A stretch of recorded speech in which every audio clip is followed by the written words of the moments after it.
Ulangan pasal 19 dengan judul, Kota-kota Perlindungan, beginilah firman Tuhan. Apabila Tuhan, Allahmu, sudah melenyapkan bangsa-bangsa yang negerinya diberikan kepadamu oleh Tuhan, Allahmu, dan engkau sudah menduduki daerah mereka dan diam di kota-kota dan rumah-rumah mereka. Maka engkau harus menghususkan 3 kota di dalam negeri yang diberikan Tuhan, Allahmu, kepadamu untuk diduduki. Engkau harus menetapkan jauhnya jalan, dan membagi dalam 3 bagian wilayah negeri yang diberikan Tuhan, Allahmu, untuk dimiliki olehmu, supaya setiap pembunuh dapat melarikan diri ke sana. Inilah ketentuan mengenai pembunuh yang melarikan diri ke sana dan boleh tinggal hidup, apabila ia membunuh sesamanya manusia dengan tidak sengaja dan dengan tidak membenci dia sebelumnya. Misalnya apabila seseorang pergi ke hutan dengan temannya untuk membelah kayu, ketika tangannya mengayunkan kapak untuk menebang pohon kayu, mata kapak terlucut dari gagangnya, lalu mengenai temannya sehingga mati, maka ia boleh melarikan diri ke salah satu kota itu dan tinggal hidup.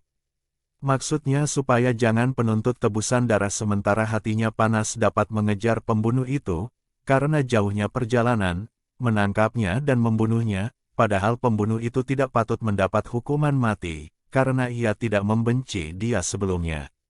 Itulah sebabnya aku memberi perintah kepadamu, demikian, 3 kota haruslah kau khususkan. Dan jika Tuhan, Allahmu, sudah meluaskan daerahmu nanti, seperti yang dijanjikannya dengan sumpah kepada nenek moyangmu, dan sudah memberikan kepadamu seluruh negeri yang dikatakannya akan diberikan kepada nenek moyangmu. Apabila engkau melakukan dengan setia perintah ini, yang kusampaikan kepadamu pada hari ini, dengan mengasihi Tuhan, Allahmu, dan dengan senantiasa hidup menurut jalan yang ditunjukkannya, maka haruslah engkau menambah 3 kota lagi kepada yang 3 itu. Supaya jangan tercurah darah orang yang tidak bersalah di negeri yang diberikan Tuhan, Allahmu, kepadamu menjadi milikmu dan hutang darah melekat kepadamu. Tetapi apabila seseorang membenci sesamanya manusia, dan dengan bersembunyi menantikan dia, lalu bangun menyerang dan memukul dia, sehingga mati, kemudian melarikan diri ke salah satu kota itu. Maka haruslah para tua-tua kotanya menyuruh mengambil dia dari sana dan menyerahkan dia kepada penuntut tebusan darah, supaya ia mati dibunuh. Janganlah engkau merasa sayang kepadanya. Demikianlah harus kau hapuskan darah orang yang tidak bersalah dari antara orang Israel, supaya baik keadaanmu. Judul berikutnya yaitu, Larangan menggeser batas tanah, beginilah firman Tuhan. Janganlah menggeser batas tanah sesamamu yang telah ditetapkan oleh orang-orang dahulu di dalam milik pusaka yang akan kau miliki di negeri yang diberikan Tuhan, Allahmu, kepadamu untuk menjadi milikmu. Judul berikutnya yaitu, dari hal saksi, beginilah firman Tuhan.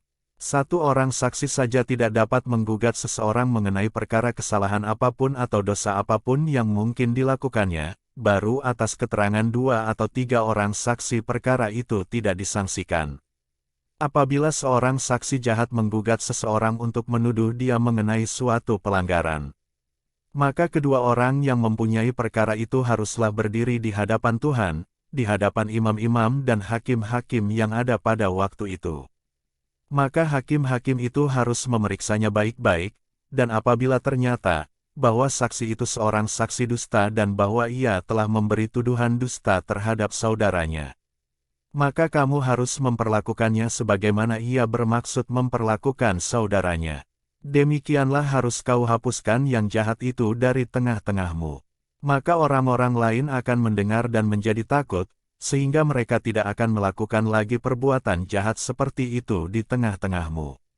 Janganlah engkau merasa sayang kepadanya, sebab berlaku, nyawa ganti nyawa, mata ganti mata, gigi ganti gigi, tangan ganti tangan, kaki ganti kaki. Demikian firman Tuhan, Tuhan Yesus memberkati.